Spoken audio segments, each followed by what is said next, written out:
It goes on to say, your inner development can be greatly enhanced at this time.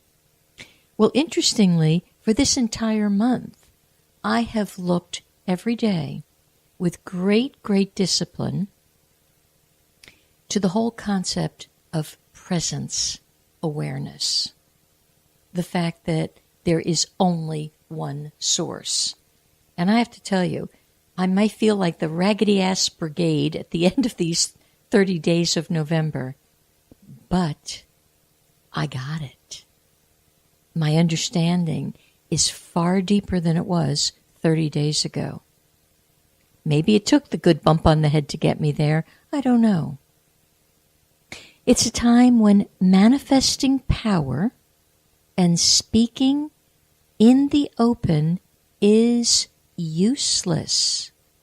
Now, a couple of close girlfriends have said to me over the course of these past few weeks, why don't you speak up about that?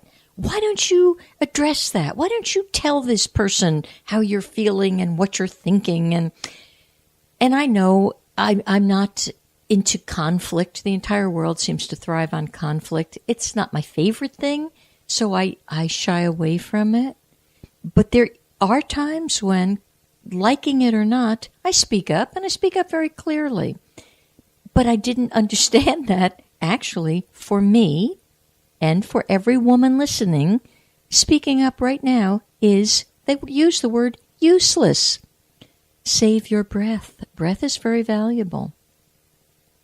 Work instead on allowing creative, unconscious tendencies to rise up through your contemplation.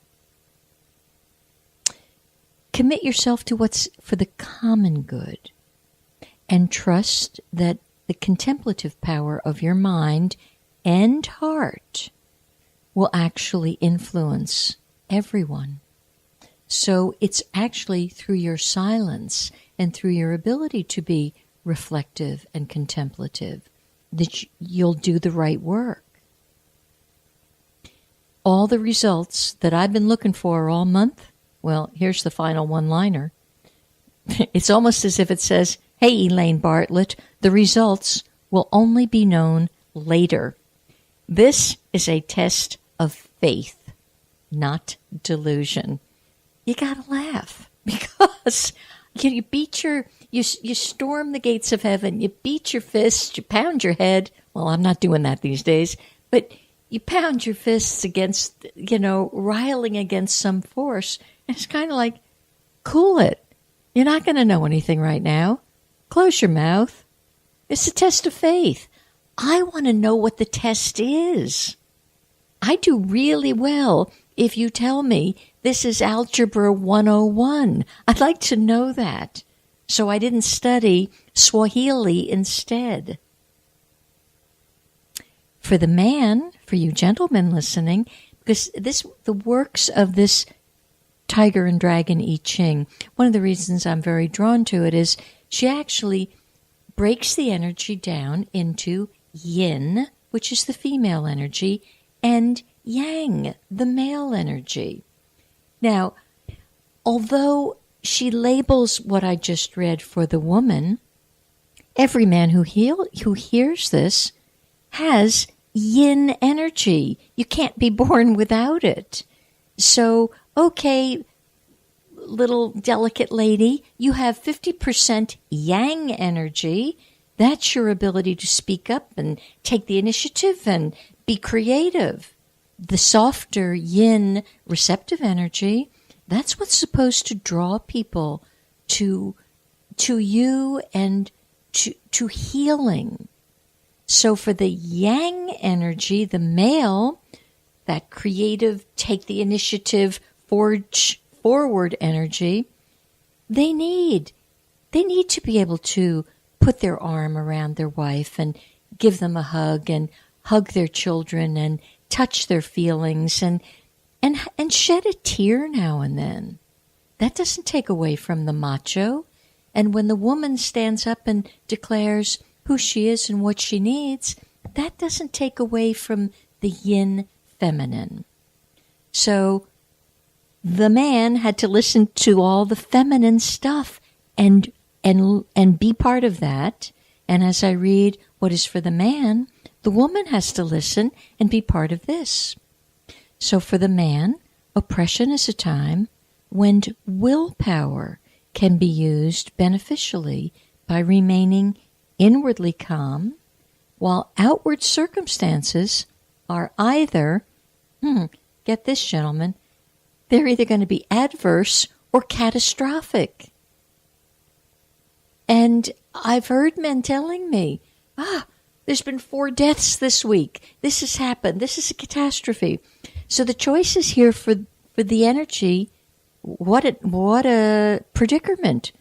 It's either adverse or catastrophic. Go ahead, pick one. Allow your power to become creative inspiration for future use, even though nothing can be beneficially expressed now.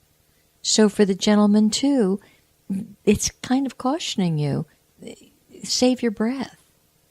If you attempt to convince others at this time, you will meet with frustration. You can be a fountain of inspiration at this time, but you're also being held back by people and events around you. And what that generally looks like, if you're a parent, for example, your kids actually can't hear you. Nice try, Dad, but they can't hear you.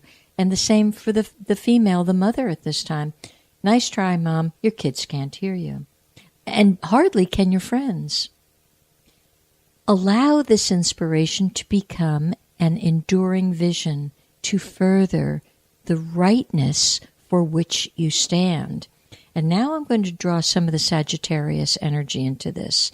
Sagittarius is all about rightness and truthfulness and authenticity and valor. It's just such an optimistic, visionary sign. So, the energies of this month have kind of kept some of this in check.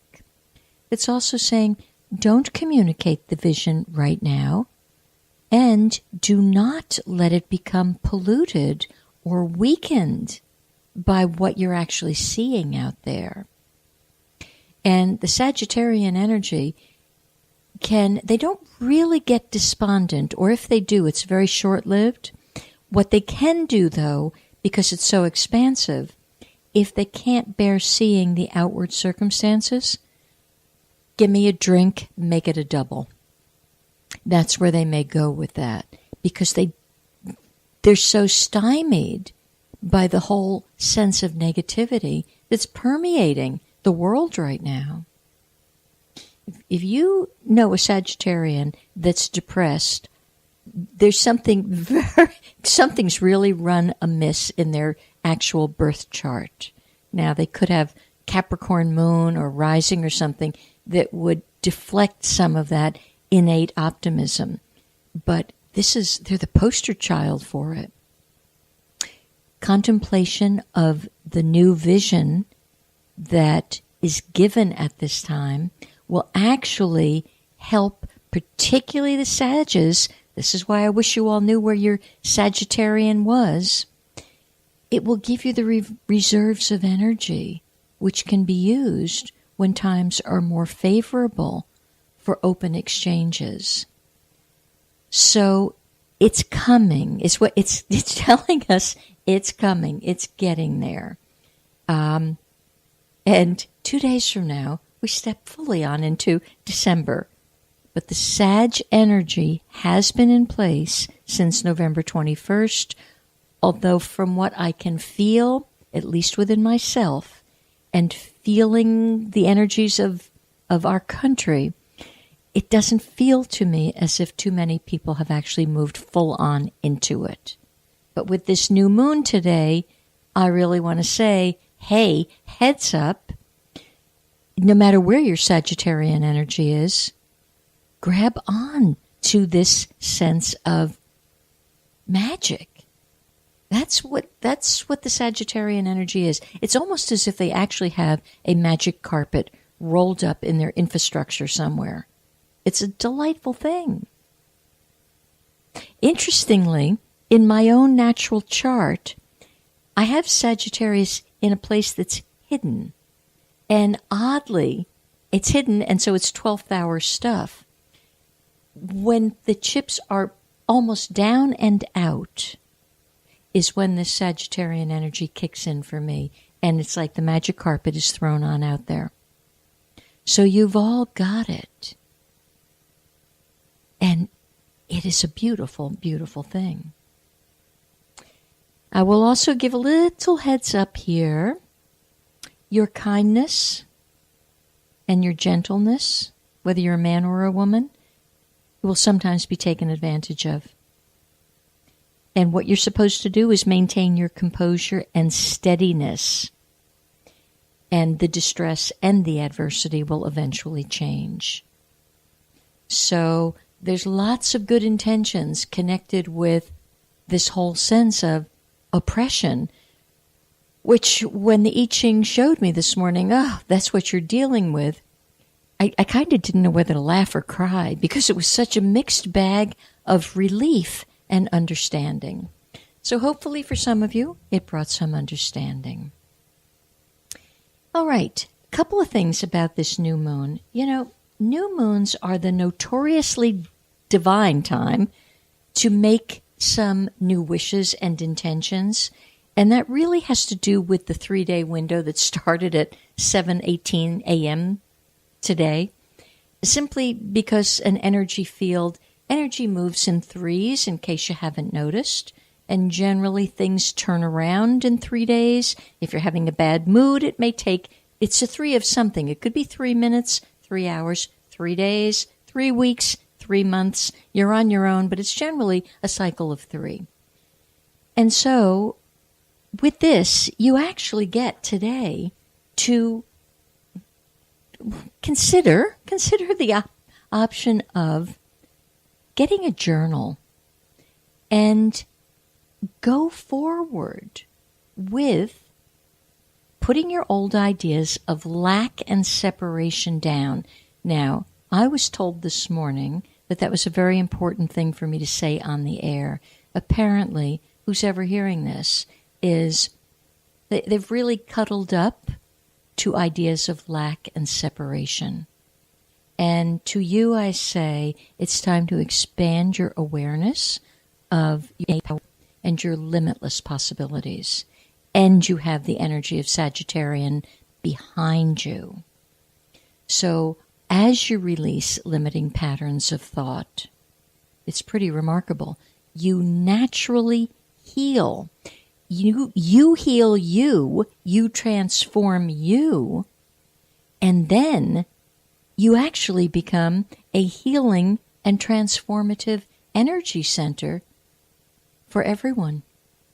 Everyone near, far, broad, abroad, it doesn't matter, because that's the expansiveness of this time. It's pretty cool. So whoever you are that's holding on to ideas of lack, and look at, as we're headed into holiday times, whether it's you're celebrating Hanukkah or Christmas or whatever else is celebrated around that time, you got to understand that, you'll be spending more, perhaps. And I'm going to encourage you, open your heart, be generous. This isn't the time to be a stingy miser. This is the time for you to open your heart and open your mind to the understanding of the boundlessness that's within you.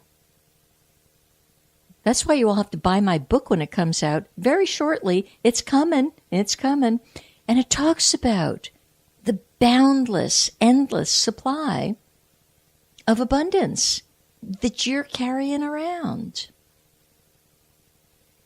So it is certainly time now.